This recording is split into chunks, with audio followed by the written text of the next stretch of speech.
So my philosophy is really rooted in marketing strategy by way of telling the story of the practice. So I really believe that people connect with other people. You can be the best clinician on the planet, you can have the best systems, but if the patient's not bonding with you, if your staff's not bonding with you, you really don't have a good system and a good way to extend that longevity that you have of being an industry leader, of being a healthy practice, so on and so forth. And so what I do is I come in with my business background. Hey everyone, welcome to the Mint Door podcast. Karen and I are just super excited for our next upcoming guest. Let me give you a little background on her. So Deneen Dismore is the outgoing CEO and founder of Dismore Consulting and serves the dental community as a new patient acquisition specialist. She teaches dentists how to attract and keep new patients. Born and raised in Long Island, New York, she is no stranger to working in fast-paced environments that desire business growth. Now, Deneen started her career in dentistry as the marketing director of 2 practices in Manhattan. Her skills led her to double the number of new patients in one practice, and she was the leader of the marketing initiatives of the other practice, which was featured on INC 5000's list of America's fastest growing companies. These experiences inspired her entrepreneurial calling. Deneen is super fun. She is an unapologetic Harry Potter fan, a shameless self-development junkie, and a huge fan of HGTV. She also describes herself as an outgoing introvert. We're super excited for you to join us in this conversation. So without further ado, here's Deneen. Hello, everyone. Welcome once again to the Mint Door podcast. I'm Dr. Laura Schwint. And I'm Dr. Karen Tyndall. And we are super excited to have Deneen Dismore from Dismore Consulting on with us today. Welcome, and thank you so much for being here, Deneen. Thank you for having me. I was looking forward to this. I'm excited to be here. Yay! We're super excited to have you in our, I don't want to call it a hot seat because hot seats sound like they're going to be stressful, but it's a kind of the fun seat to be in. And we're going to, the mint seat, yeah, maybe it could be a mint green one. And we are going to start off today, as we start off all our podcasts, with our rapid fire questions for you. It's like a this and that game. And you just give us the first answer that comes to your mind in these 2 choices for each question. So do you hair dry or air dry your hair? I am a well-weave woman. I hair dry. Awesome. How about heels or tennies? I say sneakers. I'm from New York, so I'll go with that. Excellent. Is it yoga pants or jeans? Yoga pants all day long. Mm-hmm. Yeah. All right. Early bird or night owl? Night owl. Mm-hmm. Mountains or ocean? I'm a Long Island girl, so I'm going to say the ocean. Get me to the beach. Mm-hmm. Awesome. Breakfast or no breakfast? Depends on what my child allows for. Coffee for breakfast. Nice. Would you like to go to a weightlifting class or a spin class? Spin class. I have a membership. Yay. Cool. Eat in or eat out?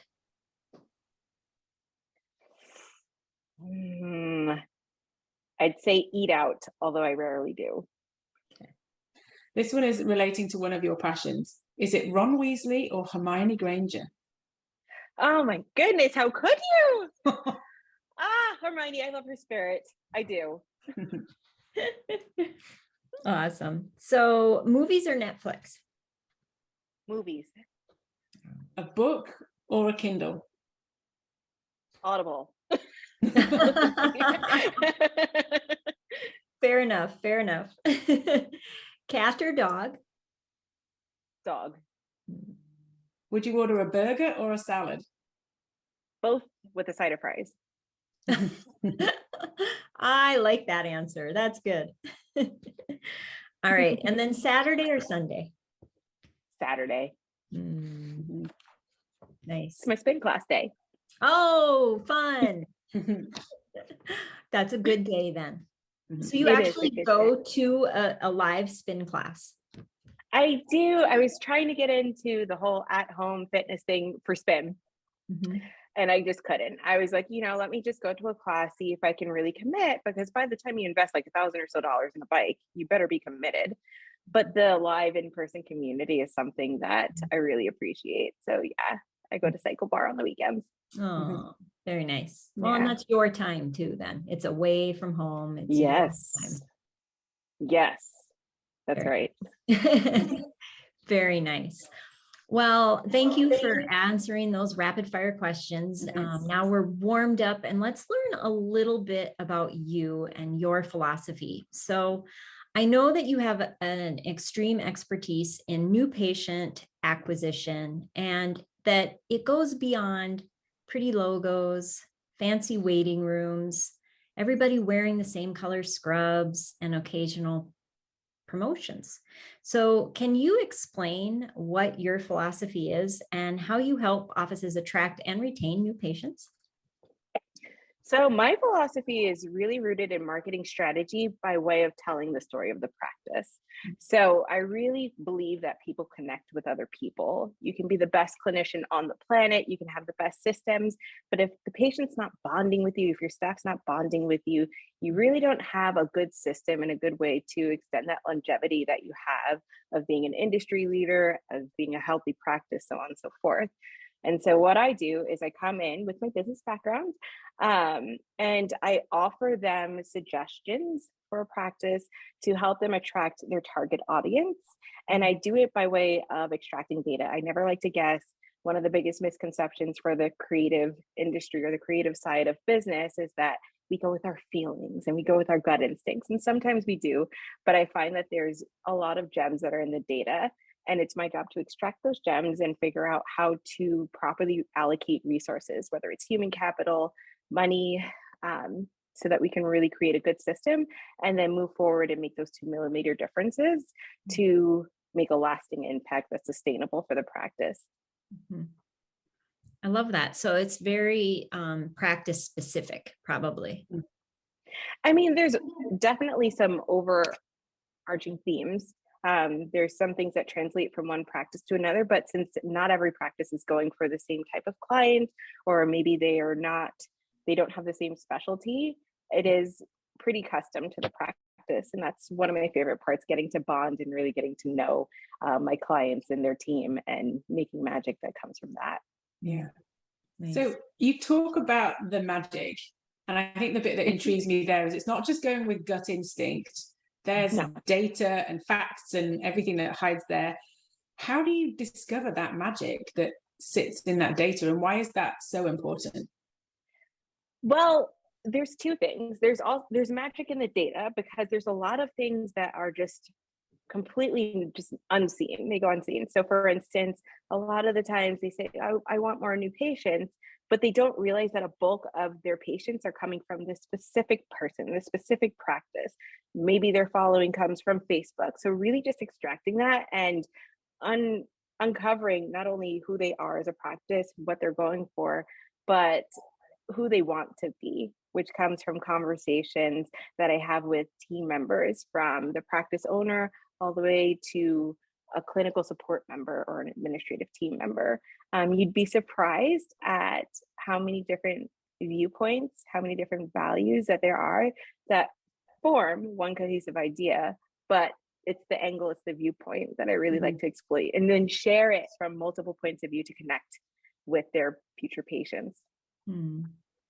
I think that's really interesting how you bring the data of where their patients are coming from, and then that allows you to focus on, well, wow, this is a strong area for you. Let's focus on that, or and then bring in those ideal clients. And and I think too, how often do you go into a practice and they haven't even really thought about who their ideal client is?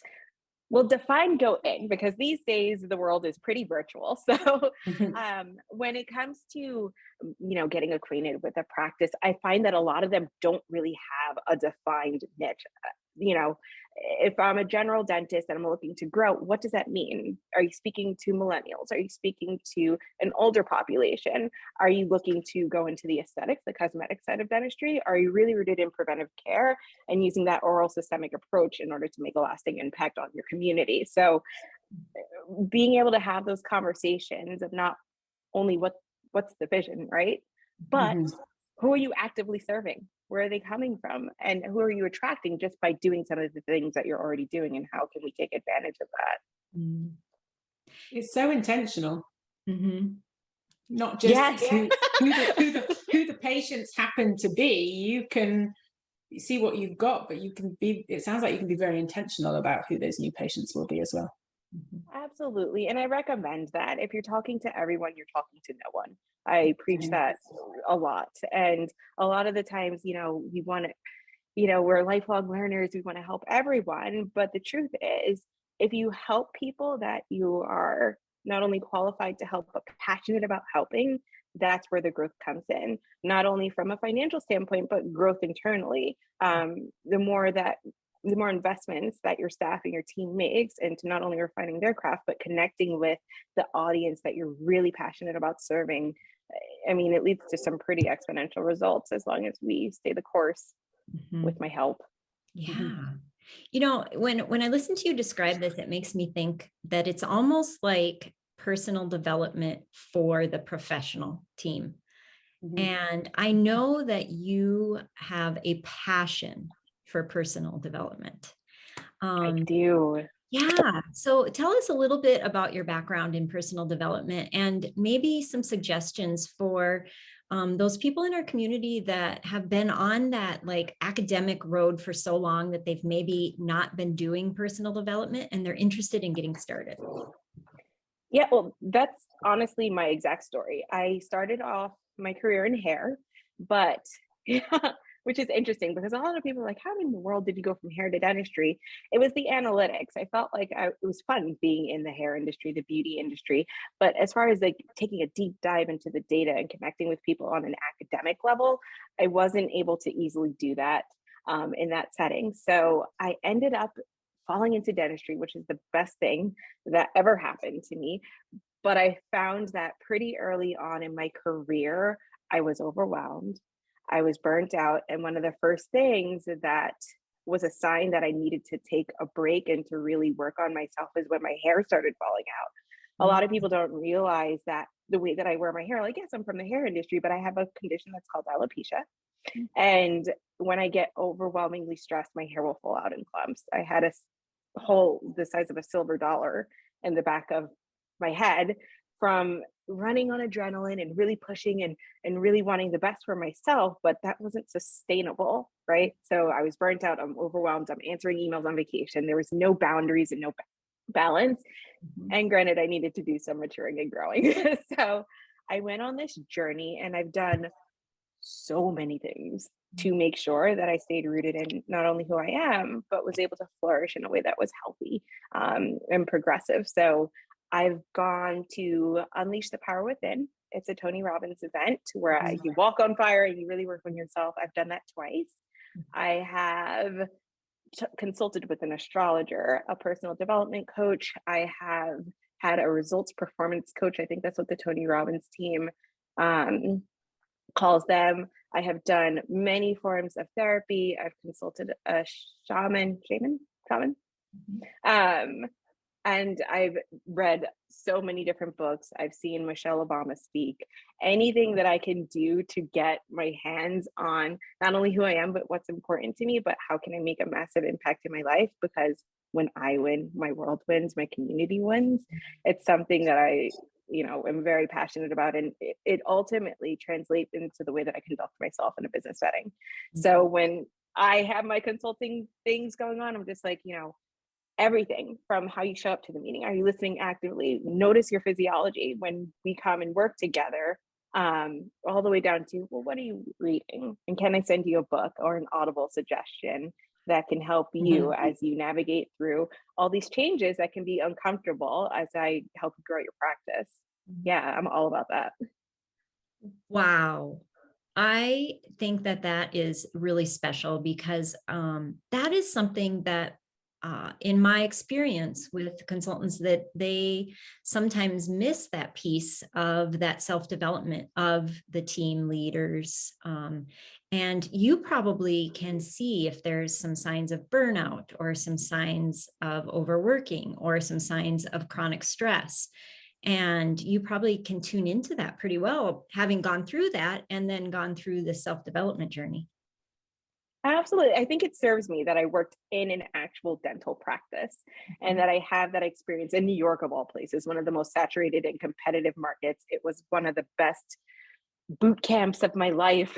And I love it. It's helped to mold me and how I conduct myself, personally and professionally. So yeah, I've had a story and I've had a journey, and anything that I can do to get paid to be myself is what I do. Mm-hmm. Yeah. Well, there's so much value in that story and that journey. So it's 100% worth sharing. Thank you. Yeah, fantastic. So we have some questions that are Mint Door questions. These are lighthearted, a little bit of fun, and just a more of an insight into you as a person. So when we created the Mint Door, we had to really carefully think about what color we wanted the door to be. That if you had to pick a color to paint your door, what would it be? I mean, take a wild guess. I don't even know if it qualifies as a color. Anything that is gold blinged out, that's my door. Give me my gold accents, give me my diamonds. It's my birthstone. I'm an April baby. I am all about the attraction. And I find that, yeah, my personal style and my door would be reflective of that. That's awesome. I want to come to your house. Yeah. Absolutely. You can see the metallics in my house. Oh, that is so fun. Oh, so question number 2 for the Mint Door is, looking back, what is one thing that happened in your life that you totally didn't expect? And how did it change you? Moving from Long Island after a failed relationship, after the burnout of a career. Oh my gosh, there were so many. It's what I call the divine slam. The divine slam happened to me where any door that did not serve me was closed for me on my behalf. So I decided, if I'm not going to live in New York and thrive in New York, where do I want to go? And I picked myself up and moved all the way to Portland, Oregon by myself. I do not have family there. I have a couple of friends that I made in my health and wellness journey at the time that were also very much into the personal development. But here I was, this woman of color with blue hair, fairly lippy, on the other side of the country by myself in the land of everyone, because Portland's got this culture that's unlike anybody else. So you could have a financial advisor, a person that grows cannabis next to a hippie, and it's all good, right? And here I am fitting into that somehow. I did not expect to be there, and it really helped. It was very instrumental in me figuring out, now what, right? Now what do I want to do now that I'm burned out and I know that that's not good? And how do I not end up there again? And what am I going to do as far as me and my personal life, creating a family, but also me and my personal endeavors? Am I going to work in-house? Am I going to be an entrepreneur? And I figured it out over there. Oh, that is a phenomenal story. And I would just like to congratulate you on how brave that was to move across the country and just figure that out. So high five. Yeah, you can be really brave when you don't know what's coming. Ignorance is bliss. I packed up my little car and I went right over, and a lot of life lessons that happened. And thank you for your compliment. But yeah, I can't take credit for being all that brave. On my Gallup Strength Finders, my number 1 quality is activator. My number 2 quality is futuristic. So and then followed by achiever, competition, and many other things. So I decided very quickly what I was going to do. I saw my vision for myself, and then I took action, and there it was. Oh, I think, you know, when you talk and we see that smile on your face, there's just so much joy about you. And I think in today's world, so many high achievers are so focused on achieving that they lose sight of that joy that's in their life. And it's something that you certainly, when you talk to us, we can feel it. Like if you're watching this on a video, you can see it on the screen, like you're full of that joy. We're curious though, what is one childhood memory of yours or earlier in your life that brings you joy if you have to think back to a place of when it was just simple and easy, and what would that be? A childhood memory that brings me joy. You guys got to understand, I was a nerd. Like I'm talking, I was a mathlete. I got in trouble for reading books with a flashlight under, you know, when I'm supposed to be sleeping, future problem solvers. I was like that person. So childhood memory. You know, one of my most simple memories was my father. We had this big red wagon, and that man would just pull me and my two sisters up and down the street. And, you know, the stay-at-home house, you know, wives would be like, oh, look at him. And we were like, we don't care, we're having a blast. But it's the simplicity of just being fully present that I think it gets lost in adulthood. That really resonates with me. I am constantly reminding myself, stay present. As I mentioned, I have a futuristic as part of my DNA, according to that assessment anyway. So, you know, looking forward is my superpower, but practicing the presence, that's my strength. And that's my thing that I remind myself to do pretty often. So that's my answer. That's a beautiful answer. I absolutely love it. I can just picture the three of you in that big red wagon and the joy of that. It's so simple. And I love that you bring that up, because that's why we love that question, is so often the answer is very simple. And, you know, when we're looking to search for joy in our lives now, just simple things can really, really make a difference. So thank you for sharing that. Absolutely. Yeah. So if an office or a team is interested in working for you, I know you have a couple of resources, some exercises, get new patients now and keep them, and the waiting room exercise. Can you tell us a little bit about that, and then maybe how people can find you if they want to get connected with you? Sure. So get new patients now and keep them. A lot of practices, they want to grow. And I'm all about my instant gratification. So if there's anything that I can do and arm a practice with, it's exercises on what they can do to grow immediately. I have some exercises that I share. One of them being the waiting room exercise. So the waiting room exercise, I actually touched on this in my social media. A lot of practice owners, they are solid clinicians, right? They know how to be a good dentist, but they're really entrepreneurs and small business owners. And so reconnecting them to that version of themselves is something that I'm pretty passionate about. So the waiting room exercise literally forces them to think like an enterprising individual. When was the last time a dentist sat in their waiting room? When was the last time that they did that? And if they did sit in that, what would they notice? And so the waiting room exercise gets them to really just sit down and literally make note of everything. How do the chairs feel? What does the office smell like? What can I hear conversations, and what conversations am I hearing? Am I creating an OSHA compliant, HIPAA compliant atmosphere based on the logistics of my waiting room? What are some of the things that would bring somebody who's anxious about being there some comfort?